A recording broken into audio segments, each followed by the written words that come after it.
Hi there, fellow classmates. My name is Jillian Whitton, and my topic is Narcissistic Personality Disorder, also known as NPD for short. So, first of all, get into why I did this topic.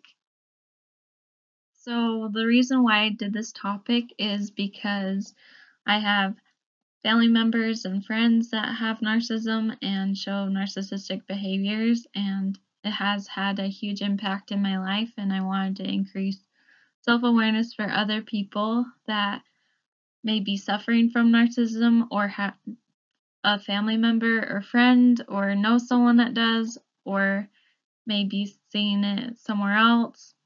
And I wanted to learn more about this condition because I had a desire for it and it seemed interesting, and it's an epidemic, and I don't think many people know that it is and how detrimental it is, and they may have unanswered questions like I did before I started researching, like how common is it? Is it genetic or is it not genetic? Is there other causes? And how common is it? And what does the diagnosis look like for it? And those that have narcissism usually do not want to be diagnosed and told that something's wrong with them, and they think that they're perfect and the world revolves around them. And I think nobody would want to be told you have this condition or it seems like you have this condition. That just doesn't seem good, but we want to be able to increase awareness so that they can get the help that they need and be able to have a better life and future in the end. So, some of you may wonder what narcissistic personality disorder is, so let me define that for you. According to one of my resources, they say that narcissistic personality disorder, NPD, is when a person needs lots of admiration, is envious of others, arrogant, takes advantage of others, values their self-importance, superior to others, and have a lack of empathy. So you may see it in people that are top-notch people and they're cutthroat and they get their way and they don't care about people's feelings, and when people's feelings get hurt, that's when lack of empathy can be shown by narcissistic people, and it can be very detrimental to relationships. And then they can see that those narcissists may want what they have, and then that narcissistic person can become envious of what they have because they're never satisfied with life and they'll never be satisfied, which is very hard for people to see that they won't be satisfied, and they can become very jealous and they can be harming those relationships and turning out to love themselves instead. So, according to another resource, it talks about a Greek myth of Ovid, and they quote saying, "Narcissism is love turned inward," close quote, meaning that they love themselves. It's all about me, and they don't have room for loving others and caring for others, even though they don't think that nothing's wrong and they don't have that self-awareness. We need to help them with that in order to have those healthy relationships and to keep them going. So, Sigmund Freud defined narcissism, and he divided it into two categories, which are normal and then pathological, meaning abnormal and diseased. So he defined it as a natural state of requesting love from others, which becomes abnormal by turning inward, seeking pleasure, and withdrawing from other people. So they're turning their love inward for themselves, seeking pleasures through themselves, most likely, and withdrawing from other people, meaning that those relationships can suffer from lack of empathy, lack of feeling for others, and lack of listening, and the list can continue. From personal experience, I saw my family members would say that they love their family members when they would keep interrupting while I was trying to talk to them, and they would be like, "Yeah, I'm a great listener," and then I just would have to laugh to myself sometimes, be like, "I don't think you're listening," and the empathy that I would try to get from them was really not existent at times because they would turn it on themselves of like, "Oh, poor me, poor this," and would want me to join in Misery Club 101. And other researchers and psychologists have actually added on to Sigmund Freud's definition and expounded on what narcissism is, like Otto Kernberg and Heinz Kohut are examples of people that expounded on the knowledge of narcissism. So I thought I would get into normal versus not normal narcissism. So normal have good social skills, meaning they're able to communicate with others and build those relationships and friendships with other people and be able to increase their quality of life through that and be able to communicate their wants and needs and desires and be able to listen to people, because usually when it's unhealthy in a relationship, they tend to not listen and be able to show lack of empathy because they're always seeking attention and trying to get that lack of empathy from other people, and they're tending to have a negative self-image when it's not normal and not healthy. But with normal, they're showing a positive self-image, meaning they're giving themselves self-affirmations and high fives and going for their dreams and wishes and being able to become who they want to be and have a good quality of life. And then not normal want power, so like they're trying to take over and control other people and be able to put others down and gain that attention and show lack of empathy because they want people to care all about their feelings and not other people's, and they want to focus on themselves. So, yeah. So I thought I would talk about some interesting facts about narcissistic personality disorder, also known as NPD. So NPD affects an estimated 1% to 6.2% of the general population, so out of everybody, with increased rates in men, which is 7.7%, compared with women, which is 4.8%. So if you look to the right, I created this pie chart showing as a visual to kind of understand a little bit more what the numbers look like. So 81% right here is those that are undiagnosed or unwilling to be diagnosed with this condition. And then men are almost 8% with this little sliver. And then even a smaller sliver is women with almost 5%. And then total population is a little over 6% at most. Isn't that crazy? So 81% of people are not diagnosed. So that is one of the reasons that I wanted to increase awareness, because according to research, you can see that clearly people are not being educated. So I feel like that's very important, especially when you see this number going on right here. And it's more common to men. I thought it would be the other way around, but I was surprisingly amazed to see that. And to think, like, according to one of my other resources, it mentioned that back in the 1970s or even the 80s, they didn't even know what to call it until then. So, meaning before all those years before 1970s to 1980s, they didn't know what this condition was or what to call it, which is mind-boggling if you think about it. And there's an increase of narcissism in individualistic Western cultures. Crazy, huh? And it's been around for 2,000 years. So if you think about all the effects that it can have with people, which we'll get into later, I'll explain later.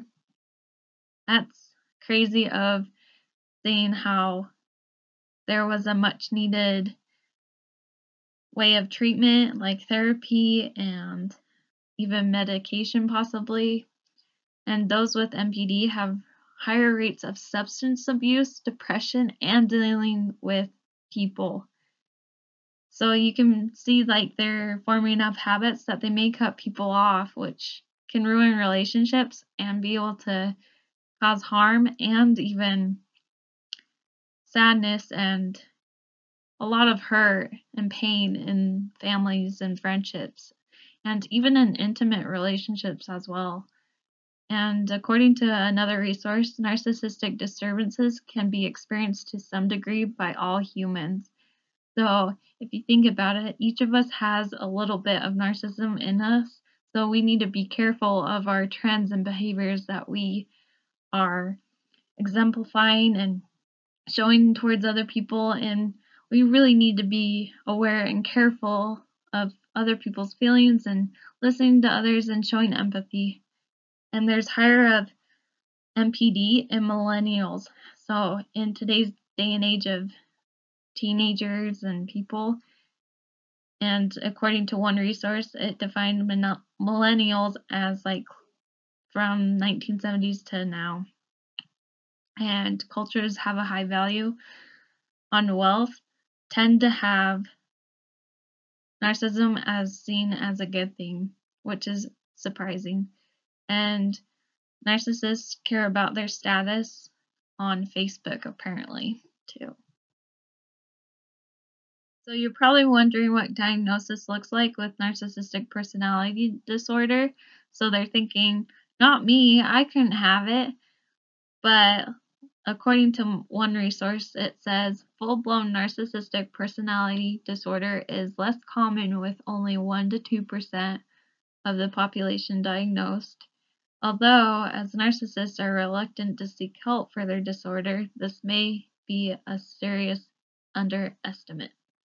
So, meaning that there could be many people that are suffering and do not know what's causing it, or they may not want to know what's going on because they don't think anything's wrong. They might just think, oh, that's just how I am.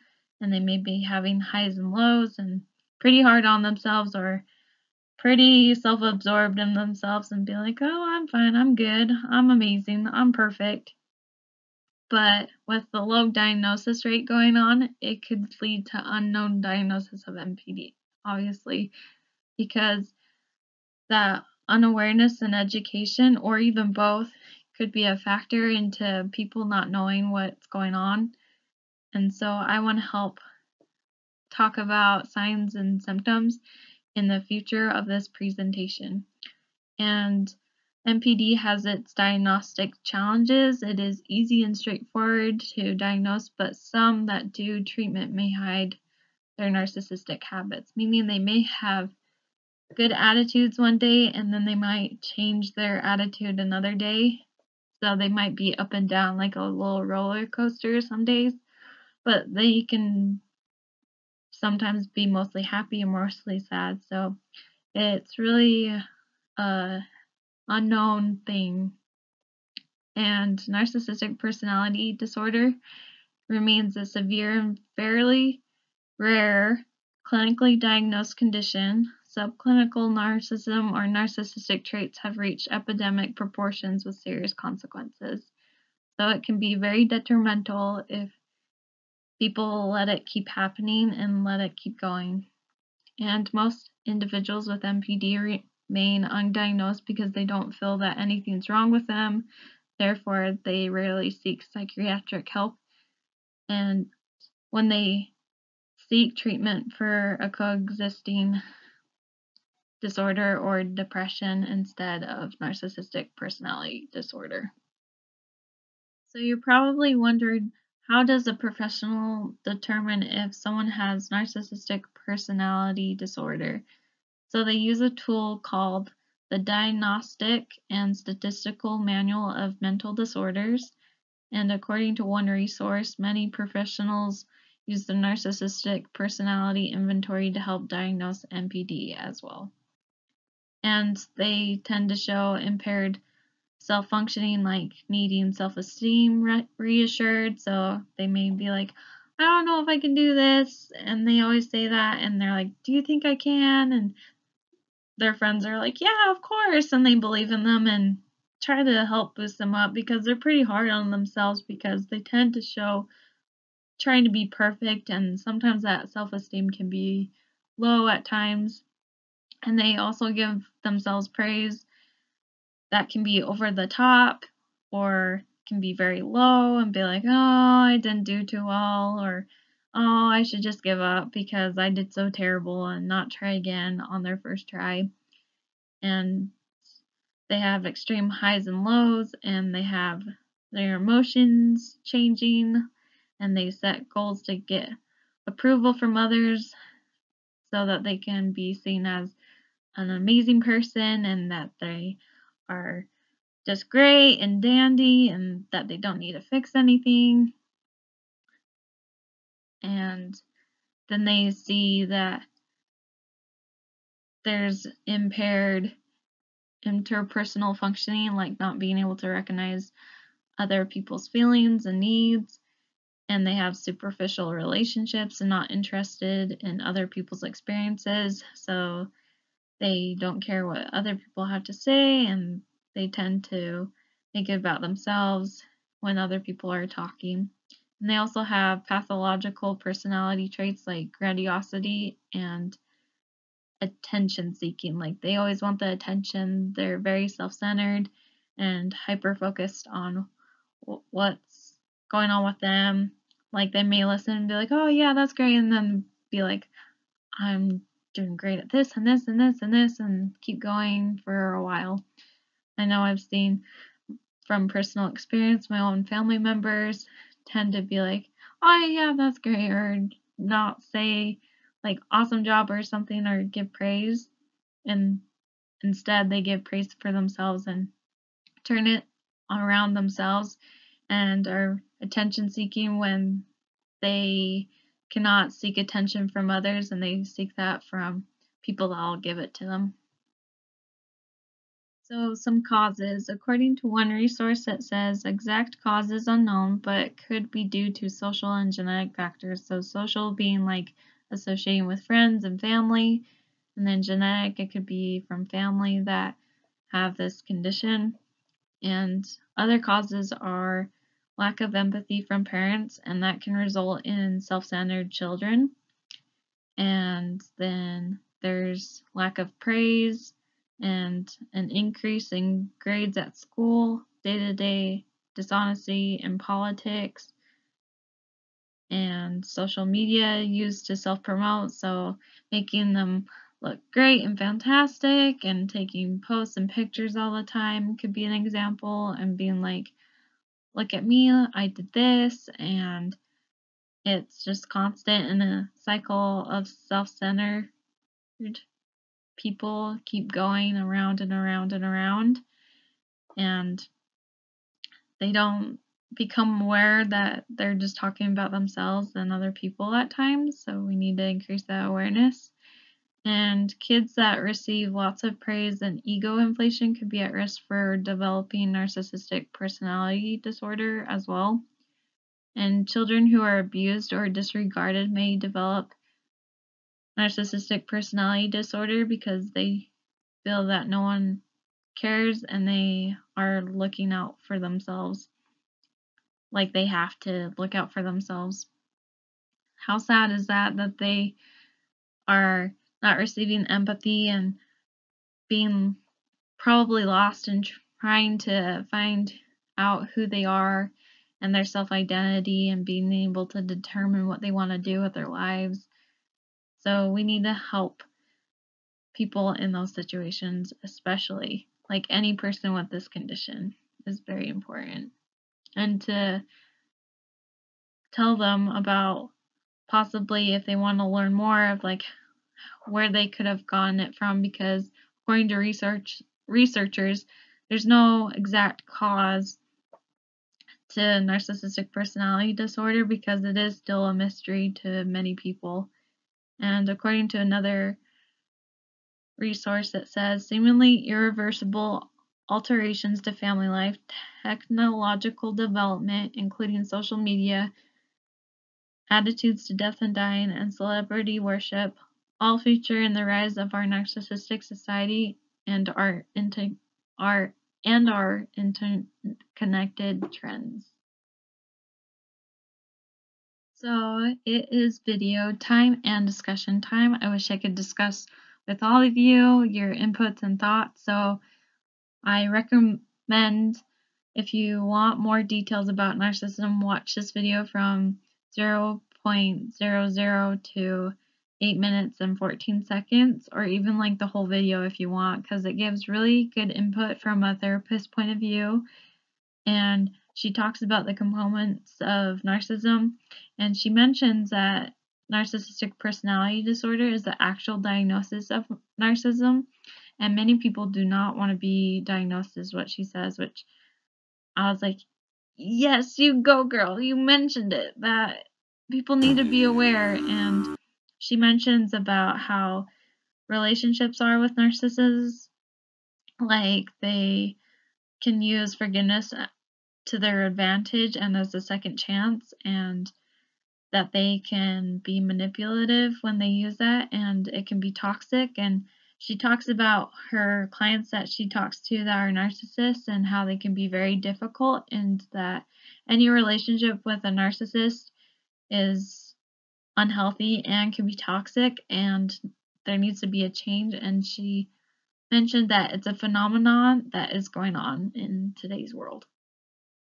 So here are some signs and symptoms, and they're not always clearly identified with narcissistic personality disorder, but according to research, here are some signs and symptoms that could possibly shown.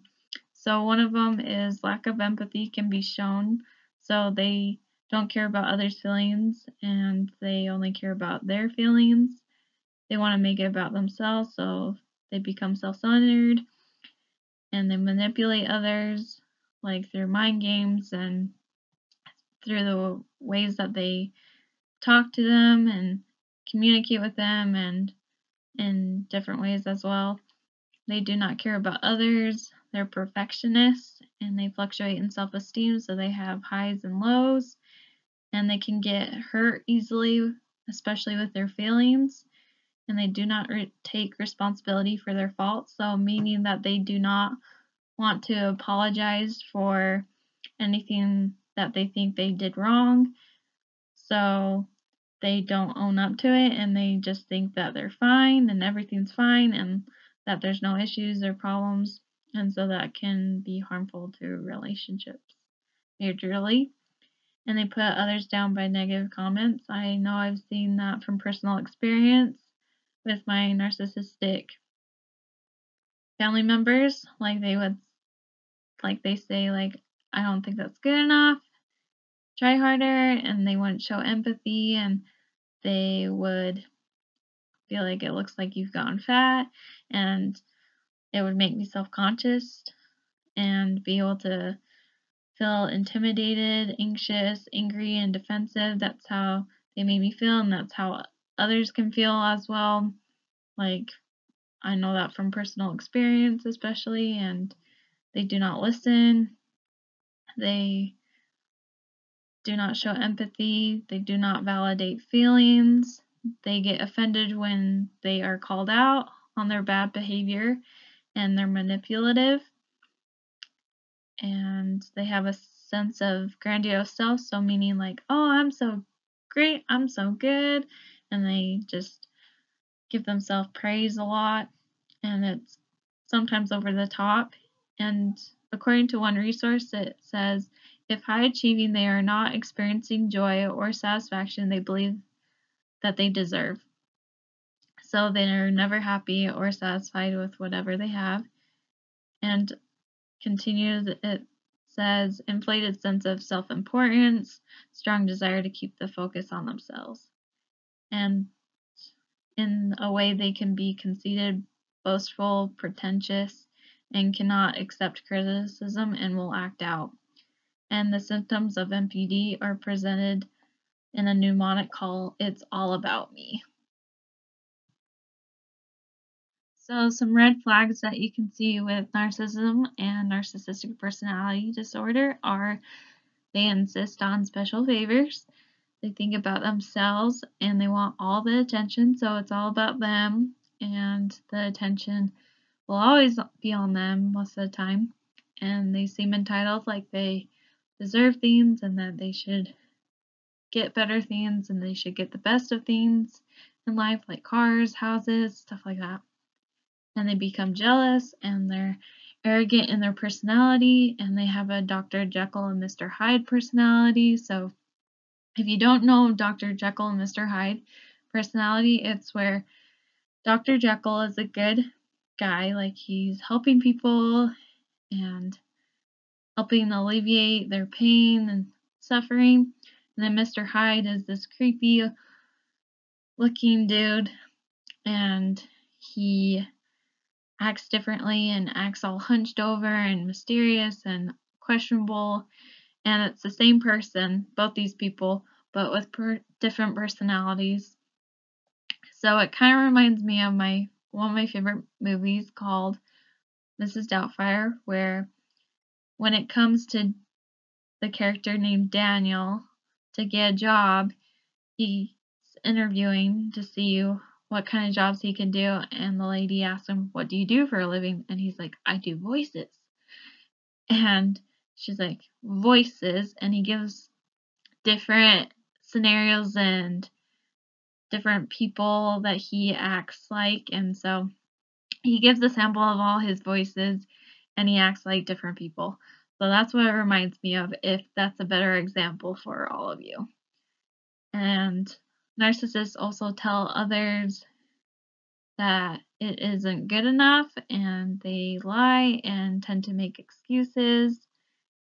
And with excuses, usually people do not want to own up to it. And like on the previous slide, it mentioned that they do not want to own up to their mistakes. And they go into a rage and they see themselves as perfect. So for treatment, those with NPD seek treatment when desperate or because an event that causes a trigger for them. So that's not good to let it overcome them and let them become defeated. I feel like that people need to get help when they're starting to see the signs and the symptoms and behaviors that they feel that aren't healthy so that they can have a better quality of life and better relationships in the end. And therapy can include like cognitive therapy and experimental ways to engage self-awareness with repetition is what, according to one resource, said that therapists use, and finding ways for them to open up by talking about similar interests like TV shows and hobbies. Therapists always use that technique as well and have compassion and patience with them and recognize every person as ordinary. So thinking that everybody's similar and has their own issues and problems, like everybody has something, and so to make them feel that it's okay and that there can be a solution and ways to help, they should be able to feel that way, especially if they're receiving therapy. And psychotherapy, also known as talk therapy, is really good for them to use and have.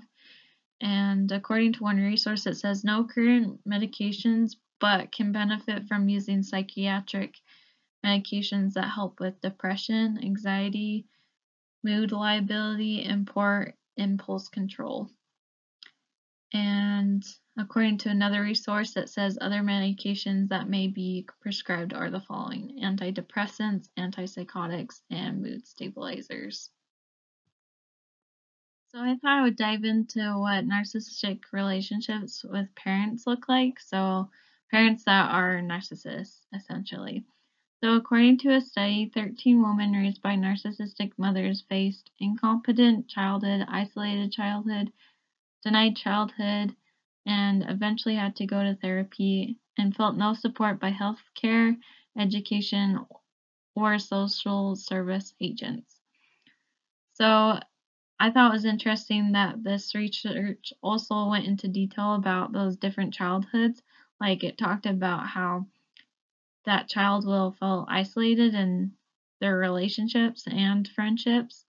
Like they won't be able to go out and play as much and get dirty and just be a kid and have fun because of their controlling narcissistic parent, and that they lack social skills, and it's really hard and intimidating for them to build relationships and be able to explore and have fun, which I think that denying a kid a childhood is really cruel, and it was talking about how it can be abusive and harmful for them too, and if it leads them to having therapy, then that is too bad that that parent couldn't provide the nurture and love by showing them that they can go have fun and explore and be able to do all the things that a kid should do. And it can other things about relationships are parents want their children to be like them, so they want to reflect themselves in them of things that they want to do and what they wanted to become if they didn't become that. And children are told that they are not good enough and they have hard time maintaining relationships. Those narcissistic parents are facing that, and they do not desire friendships or enjoyment. Those um, narcissists in those relationships, and they lack social skills to have normal relationships. The relationship can be thwarted and lack in nurturing with a narcissist, especially if it's a parent. And men that grow up with narcissism can become regressive, and they can also be more inclined to become a narcissist. And normal development can be disrupted when exposed to narcissism while growing up because that child learned that behavior from that parent, and that parent is self consciously encouraging that behavior, which is too bad because then that child will be facing hardship in relationships too, just as that parent is, and it can cause a whole toll on family members and friends for generations if you think about it. And narcissistic parents can be very demanding and controlling, like with friendships, and that they only want their kids to focus on them. And one quote that I thought puts it well with narcissistic relationships with parents, it says that the narcissistic parent molds his or her child's images and memories according to his or her wishes, and therefore it can be hard or even impossible to clear your own thoughts without psychotherapy. So, some of you may be wondering if it's genetic based on the relationships with parents. Narcissists are increasing from each generation to another, and one source says when comparing children born in the 2000s to their grandparents, Brown 2017 noted that millennials born between early 1980s and 2004 are the most narcissistic. And dysfunctional relationships with children and parents can result in narcissism. So, narcissistic relationships with others looks like, according to one study, that with employees, significant others, families, and friends that know someone with narcissism withdraw when they do not give a response to boost their self esteem and resulted in a dysfunctional relationship. And in the workplace, narcissists can contribute to staff being absent and turnover rates, meaning that they can be very controlling and want to take over and take charge. And they can also influence the environment at work by wanting to become leaders with power. And according to one resource, it says trying new friendships can be awkward and not comfortable and result in isolation with others. How sad is that they want to self consciously and want to deprive themselves of amazing relationships and happiness? Just think about it. and they will cut people out of their lives and maybe entirely if they feel ignored. And one quote says, "The stress associated with toxic workplace interactions, including those initiated by narcissists, have been correlated with anxiety, sleep disturbances, depression, coronary artery disease, muscular skeletal disorders, and even work-related suicide." So here's another video that I recommend to anyone that faces someone that has narcissism or suffers with it themselves. I recommend this video. It talks about 10 ways to deal with narcissists, and it talks about how there's good methods and ways to keep your sanity and keep your health and stuff like that. So I recommend watching it from the whole video. It's only about 6 minutes, so I hope you enjoy that. So you're probably wondering what you can do to help that person that has narcissism. So develop a relationship that has empathy and trust with them. That's very important because that is what they're seeking and what they're needing. But don't let them manipulate you and be able to take advantage of you is my advice to you, all of you that may be facing this. And also help them engage in good coping and problem solving skills and give them the support when they are engaged and communicate with them, encourage them to do self-care activities and help them achieve their goals. So here's a little guide that I came up with to help those that have narcissistic personality disorder, or if you know someone. I'll admit I'm not medically trained, just based on research and personal experience from facing this. I thought I would just give a little help to those and help them become aware. You can take it or leave it, but here I'm going to list some of them, and yeah, and I wish you all luck. So here we go. So be the one that breaks the cycle of narcissism. As you can see from the signs and symptoms and based on the first video that we watched, you can tell that it is pretty detrimental and it can ruin relationships and be toxic. And become self-aware and do your research, ask for help. It's not bad asking for help when you don't know, and find a solution that works for you and take classes or read books, do research, do everything that you can. If it's a toxic relationship, maybe take a break from it or get help or even get out of it if it's too much for you to handle. And de-stress when possible, like exercise and eat healthy, and remove yourself from situations that may cause harm to yourself, and maybe write a letter to that person that's facing that condition to let them know how you feel and to see if they are willing to be self-aware or to get help and help them become more aware. And listen, be for them, and take your time. There's no rush and there's no limit to what you can try to do. It's just a whole experiment of what you can do and find what works for them or for yourself if you're facing this, according to the research that I found. And I wish you all good luck with that. Here are some of the references I used. Here are the rest of the references I used for research if you want to check them out. And that's the end of my presentation. Thanks for joining me. I hope you have enjoyed it as much as I have learning about this, and I hope you learned something new, and good luck to all of you.